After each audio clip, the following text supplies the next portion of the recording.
Noi al Polo Storico alla fine mettiamo insieme 3 componenti, che sono la verità storica, l'artigianalità e l'approvazione, quindi la certificazione della casa madre.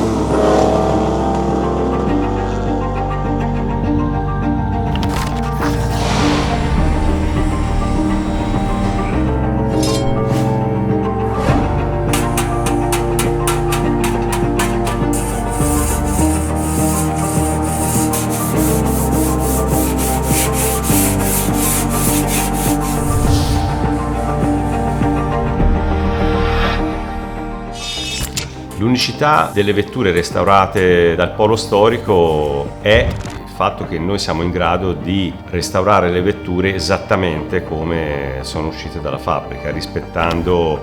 i dettami, le specifiche, grazie a tutte le informazioni che abbiamo, l'archivio con tutti i disegni tecnici che quindi ci danno l'opportunità di poter dare poi ai nostri clienti una vettura che è esattamente uguale a quella che è uscita dalla linea di produzione un po' di anni fa.